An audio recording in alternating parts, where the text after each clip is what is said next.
Nous, on continue ce matin. Tu peux mettre la diapositive. Ah, c'est ça. La nouvelle Jérusalem.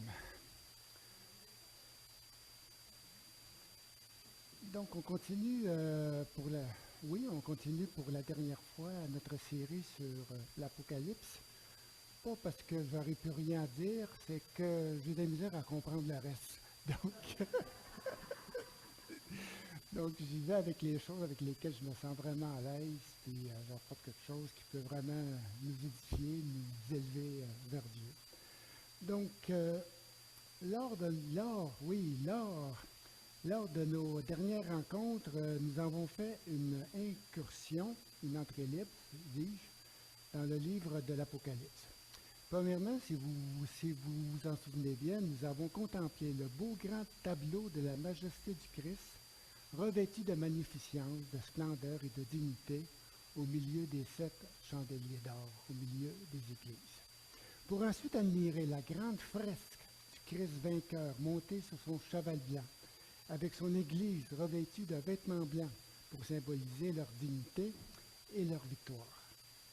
Ensuite, nous avons assisté au grand concert de Sa Majesté. Jean, l'apôtre, comme un grand chef d'orchestre, nous a invités à célébrer avec les myriades d'anges Dieu, le Créateur de toutes choses, et l'agneau pour son œuvre rédempteur. Pour ensuite nous convier avec la foule nombreuse de toute nation, de tout peuple, de toute langue, réunis devant le trône de Dieu, pour proclamer le salut et le règne du Dieu Tout-Puissant dans un grand Alléluia triomphal à la gloire de Dieu. Et pour définitivement être conduit par l'agneau, comme un berger conduit ses brebis, vers les sources d'eau vive, là où Dieu lui-même essuie toute larme de nos yeux pour une consolation éternelle. Donc le Seigneur Dieu Tout-Puissant, ou juste avant ça, j'aimerais dire, oui, dans tout ce que nous avons vu, tout ce que j'ai dit, tout est grandiose, tout est majestueux, tout est solennel. Le Seigneur Dieu Tout-Puissant et l'agneau sur le trône sont ovationnés avec éclat par tout l'univers pour son salut éternel. Ce matin, Jean nous invite à voir l'épouse, la femme de l'agneau, dans toute sa beauté nuptiale, avec l'aspect, ou c'est-à-dire sous l'aspect d'une cité céleste qui descend d'auprès de Dieu, ayant la gloire de Dieu. On va lire le texte dont il est question ce matin. C'est Apocalypse chapitre 21, versets 9 à 27. C'est grandiose, c'est solennel, c'est de toute beauté. Puis un des 7 anges m'adressa la parole en disant, « Viens, je te montrerai l'épouse, la femme de l'agneau. » Et il me transporta sur une grande et haute montagne. Et il me montra la ville sainte, Jérusalem, qui descendait d'auprès de Dieu, ayant la gloire de Dieu. Son éclat était semblable à celui d'une pierre très précieuse, d'une pierre de jaspis transparente comme du cristal. Elle était entourée d'une grande et haute muraille. Elle avait 12 portes, et sur ces 12 portes, 12 anges. Et sur ces portes étaient gravés les noms des 12 tribus des fils d'Israël. À l'est, 3 portes, au nord, 3 portes, au sud, 3 portes, et à l'ouest, 3 portes. La muraille de la ville reposait sur 12 fondements, et sur eux, les 12 noms des 12 apôtres de l'agneau. Celui qui me parlait avait pour mesure un roseau d'or, une sorte de baguette d'arpenteur, en fait de mesurer la ville, ses portes et sa muraille. La ville avait la forme d'un carré, et sa longueur était égale à sa largeur. Il mesura la ville avec le roseau, et il trouva 12 000 stades. On va voir tantôt quelle est cette longueur de 12 000 stades. La longueur, la largeur et la hauteur en étaient égales. Il mesura la ville et trouva 144 coudées, d'après la mesure humaine employée par l'ange. Une coudée. Ça dépendait si le gars était petit ou grand. Mais c'était vraiment une mesure fixe, là, quand même, là. Un pied, hein, à peu près. Où est-ce que j'en étais? Donc, oui, il trouva 144 coudées d'après la mesure humaine employée par l'ange. La muraille était construite de jaspis. La ville elle-même était d'or pur, transparente comme du cristal. Les fondements de la muraille de la ville étaient ornés de toutes sortes de pierres précieuses. Le premier fondement de jaspis, le second de saphir, le troisième de chaldédoine, le quatrième d'émeraude, le cinquième de sardoine, le sixième de cornaline, le septième de chrysolite, le huitième de béryl, le neuvième de topaze, le dixième de chrysoprase, le onzième de turquoise et le douzième d'améthyste. Ça ne dit pas grand-chose, mais il paraît que c'est très beau et que c'est très précieux. Les 12 portes étaient 12 perles. Chaque porte était faite d'une seule perle. L'avenue de la ville était d'or pur, transparente comme du cristal. Je ne vis pas de temple dans la ville. Son temple, c'est le Seigneur, le Dieu Tout-Puissant, ainsi que l'agneau. La ville n'a besoin ni de soleil ni de lune pour l'éclairer, car la gloire du Seigneur l'illumine et l'agneau lui tient lieu de lampe. Les nations marcheront à sa lumière, et les rois de la terre viendront lui apporter leur gloire. Les portes de la ville resteront ouvertes tout le jour, car il n'y aura plus de nuit. On apportera tout ce qui fait la gloire et l'honneur des nations. Rien d'impur ne pourra entrer, personne qui se livre à des pratiques abominables et aux mensonges n'y entrera. Seuls y auront accès ceux qui sont inscrits dans le livre de vie de l'agneau. Tout un texte, n'est-ce pas? Toute une description. Quelle merveille, quelle gloire, quelle beauté. La ville d'or, la muraille de jaspis, les portes de perles et l'abondance des pierres précieuses décrivent la magnificence et la gloire de l'Église glorifiée. Encore une fois, Jean puise ses références sur la modèle des villes fortifiées de l'Antiquité, avec leurs murailles, leurs portes d'accès et leur avenue principale pour décrire l'indescriptible. Comment décrire ce qui nous semble indescriptible, sinon que de se référer aux choses qu'on connaît. Et Jean se réfère à ces villes, à ces grandes villes de l'Antiquité, entourées de murailles, et ainsi de suite. Il utilise un langage humain pour définir ce qui est indéfinissable.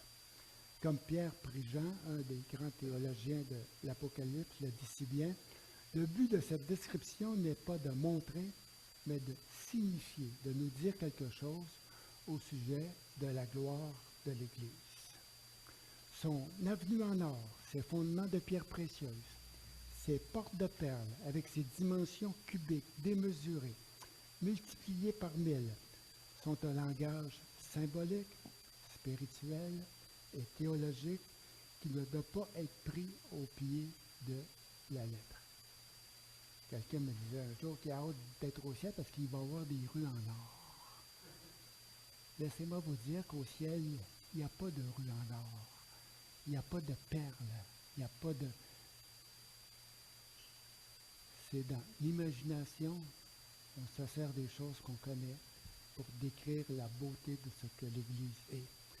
Donc, ces choses ont tout simplement pour but de mettre en évidence la gloire de l'Église dans toute sa splendeur. Ce sont des éléments qui permettent de mettre en lumière la beauté, la grandeur et la richesse de l'Église. On y va? Maintenant, voyons de plus près la description de la nouvelle Jérusalem, de la ville sainte qui descend d'auprès de Dieu, ayant la gloire de Dieu. Non, reviens sur la première. La première, oui. C'est sûr, le dessin est petit, mais les artistes ont essayé un petit peu de décrire un petit peu la ville, donc on a fait une ville en or. Là. Donc, sans aller dans les détails, je vais essayer ce matin d'en faire ressortir le sens, l'expression et même l'émotion pour notre plus grand bonheur. Comme John le dit si bien dans l'introduction de son livre, dans l'introduction de l'Apocalypse, « Heureux, dit-il, celui qui lit et ceux qui écoutent les paroles de ce livre. » Cette description a essentiellement pour objectif de nous rendre heureux, de nous réconforter, de nous sécuriser, de nous rassurer, de mettre de la paix et de la joie dans nos cœurs. Pour bien percevoir toute la beauté et l'émotion de cette description, de ce tableau, je vais en faire ressortir les principaux éléments afin de saisir toute la splendeur de ce message qui est si glorieux.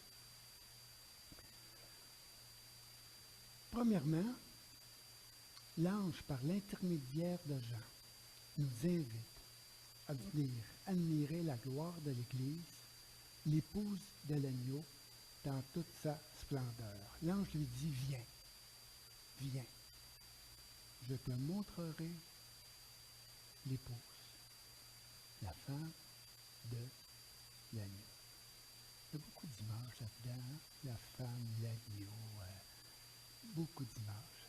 Dans la Bible, le peuple de Dieu est souvent comparé à une épouse, dont il est follement amoureux jusqu'à donner sa vie pour elle. Et pour s'y faire, il nous transporte sur une haute montagne, qui est dans la Bible le lieu traditionnel de la révélation de la gloire de Dieu. Lorsque Dieu veut se révéler, il nous transporte, surtout dans l'Ancien Testament, sur une haute montagne. Tout comme Moïse est monté sur une haute montagne, sur le Sinaï, pour recevoir les tables de la loi. Tout comme Jésus a conduit ses disciples sur une haute montagne, sur la montagne Tabor en Galilée, pour leur révéler sa gloire, ainsi l'ange nous conduit aussi sur une haute montagne, pour nous révéler la gloire de l'Église, la nouvelle Jérusalem. Cette nouvelle Jérusalem, cette dame dont l'agneau est follement amoureux, descend d'auprès de Dieu, ayant la gloire de Dieu. Ce qui signifie qu'elle est l'œuvre de Dieu, qu'elle vient de Dieu, qu'elle est de Dieu et non des hommes. Elle vient, et j'aime beaucoup ça, elle vient d'auprès de Dieu. Il y a une sorte de proximité, une sorte de relation intime. Elle ne descend pas de n'importe où. Elle ne descend pas du ciel, elle descend d'auprès de Dieu.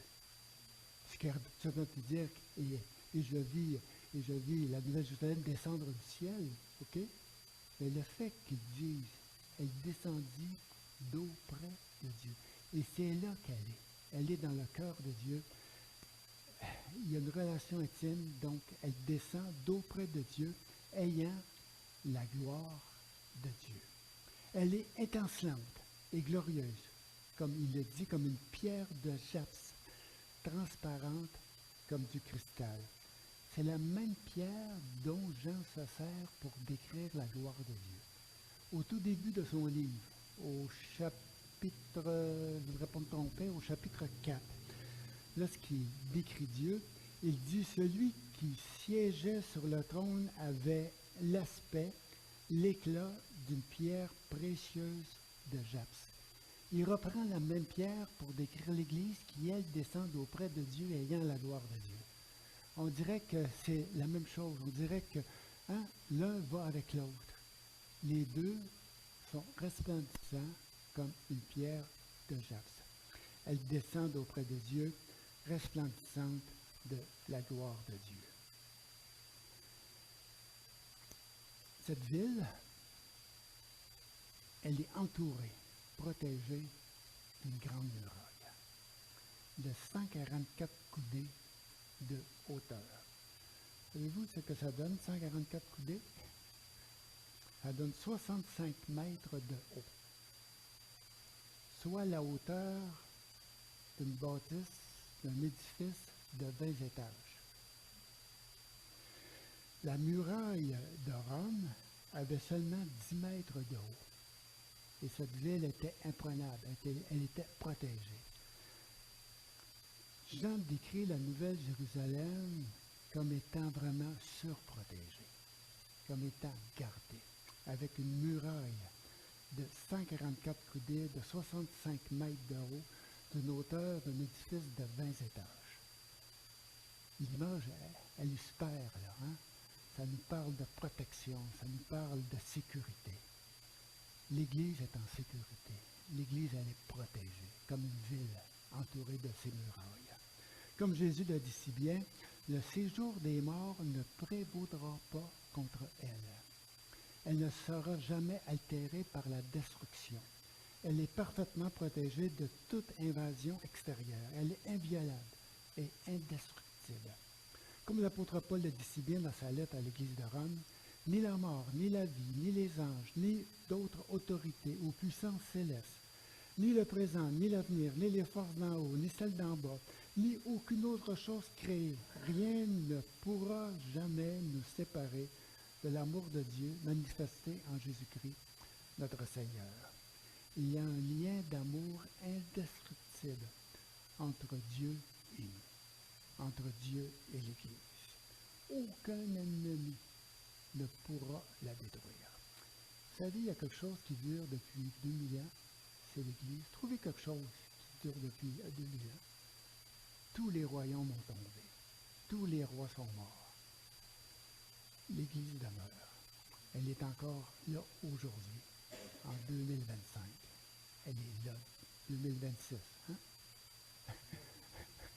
Elle est là encore. Puis elle est là pour l'éternité.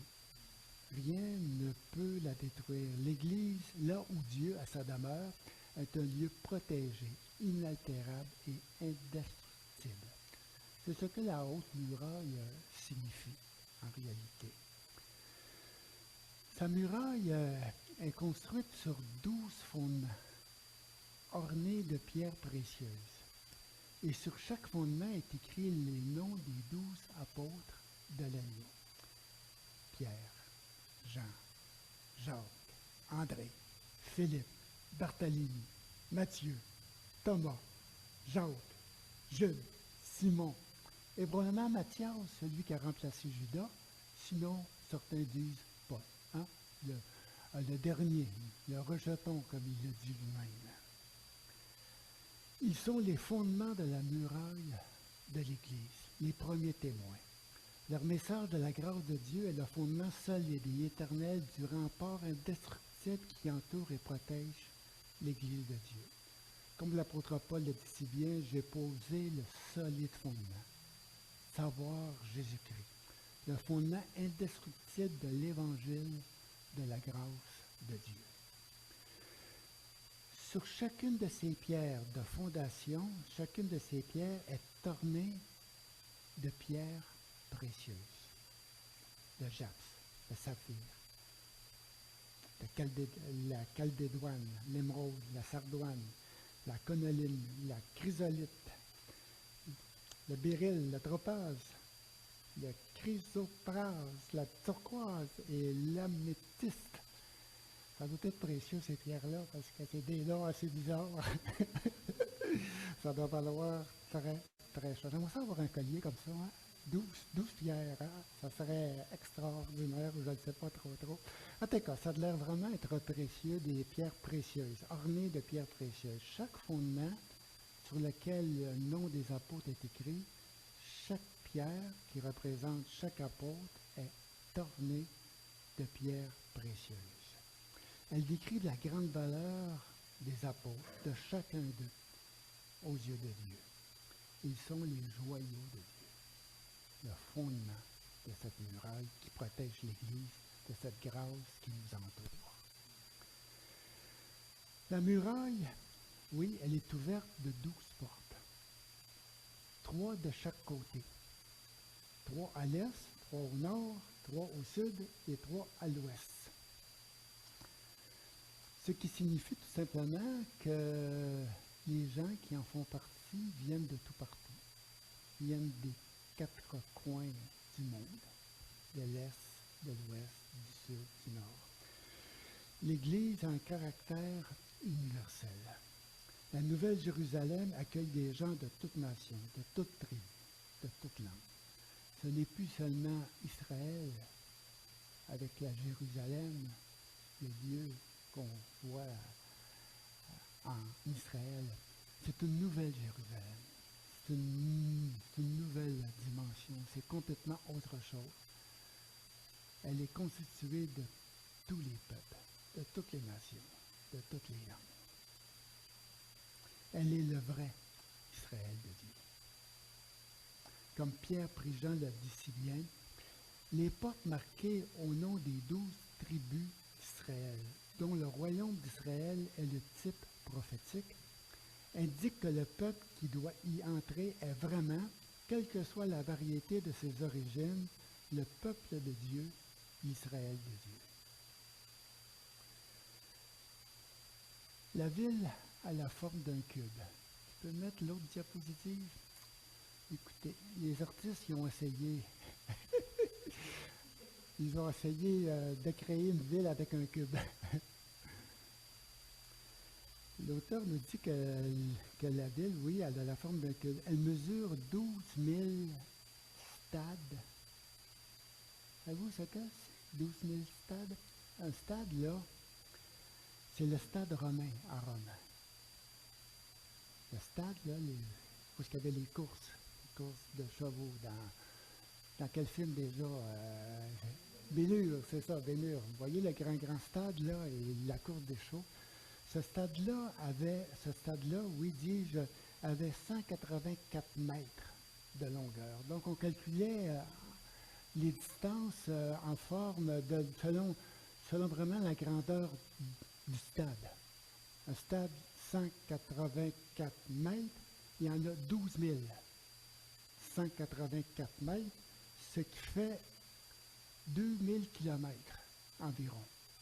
Imaginez-vous une ville d'ici à Winnipeg, d'ici, je ne sais pas, au milieu des États-Unis, ou je ne sais pas trop où, 2000 kilomètres. C'est vraiment imaginaire, là. On est vraiment dans la science-fiction, là. On est vraiment ailleurs. Et c'est voulu ainsi. On met les choses en grand, on met les choses qui frappent l'imagination. C'est écrit que sa longueur, sa largeur, sa hauteur en étaient égales. 2000 de haut, 2000 km de haut. Je ne sais pas à quelle hauteur que les avions volent. Je pense que c'est moins que ça. Les avions, je pense que les avions volent quoi? Je pense que c'est haut. 2000, c'est haut. 2000 en haut, 2000 par là et 2000 par là. Kilomètres, là. C'est pour ça que ça fait vraiment un cube, un immense cube. À quoi vous fait penser ce cube-là? Pourquoi l'auteur décrit-il la ville comme étant un cube? C'est quelque chose dans l'Ancien Testament qui ressemblait à un cube? Peut-être l'arche. Non, l'arche de l'Alliance, elle était dans le lieu très saint, qui lui était un cube. Et à l'époque, lorsqu'ils ont construit la tente au désert, le cube avait 10 mètres par 10 mètres par 10 mètres. Salomon a doublé les mesures lorsqu'il a construit la tente. Il en a fait 20 mètres par 20 mètres par 20 mètres. Ici, la ville, elle a 2000 kilomètres de haut, de large et de longueur. C'est immense. C'est immense. Il doit y avoir une symbolique là-dedans. Sûrement, parce que vraiment, il n'y a aucune ville qui peut vraiment exister de cette grandeur-là. Donc, oui, que veut dire en réalité cette grandeur démesurée? Premièrement, c'est probablement pour nous dire la grandeur de Dieu. Pas Jean, mais Isaïe, dans l'Ancien Testament, nous dit que Dieu n'habite pas dans ce qui est fait de main d'homme. Il dit que le ciel est mon trône et la terre son marchepied. Il dit, quelle maison allez-vous me construire? Donc c'est sûr que Dieu n'habitait pas dans le lieu très très saint, dans cette petite cabane dans ce cabanon, excusez, là, c'était vraiment glorieux quand même, juste pour dire que c'était petit, ou même dans le temple de Salomon, qui était quand même grandiose, 20 mètres par 20 mètres. Donc Dieu vraiment dépasse toutes les normes. Sa majesté, elle est tellement grande. Et probablement que ces 2000 kilomètres de hauteur, de largeur, décrivent vraiment la grandeur inouïe de Dieu. Dieu ne peut pas demeurer dans un temple fait de main d'homme. Dieu habite son peuple. C'est sa cité. C'est son lieu d'habitation. Son lieu d'habitation, il est fait de toutes les nations, de toutes les langues, de tous les peuples. 2000, 2000, 2000, 2000, ça prend de l'espace. Simplement pour dire que la cité de Dieu remplie de tous ces peuples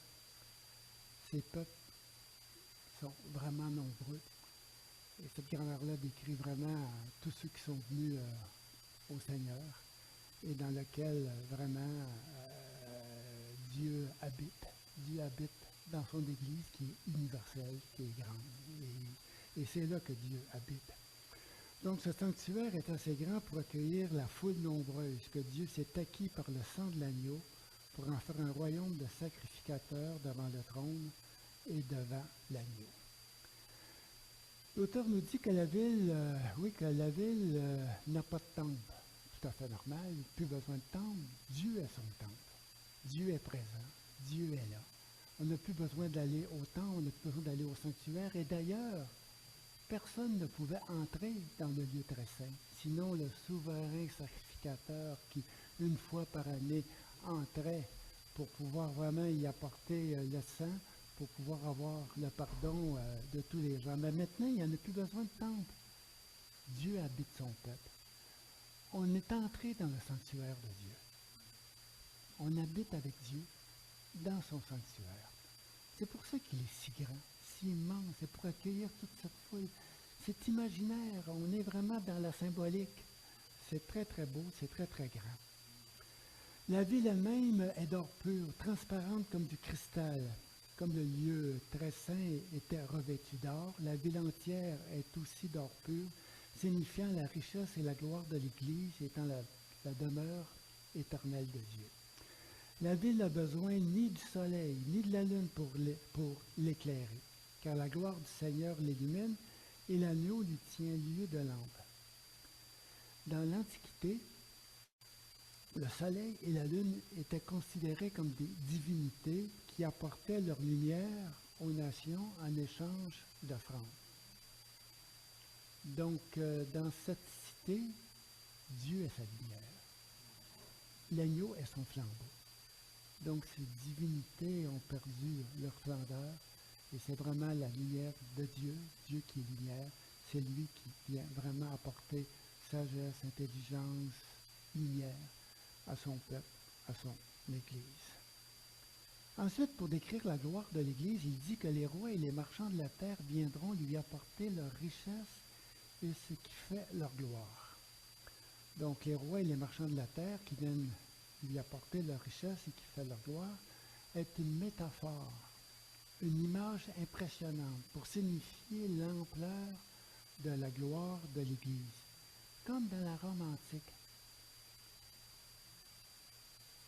Les nations autour, qui venaient de l'Afrique, de l'Europe, un petit peu partout, tous ces pays conquis par la Rome antique, la Rome impériale, ces gens-là apportaient leur richesse à Rome.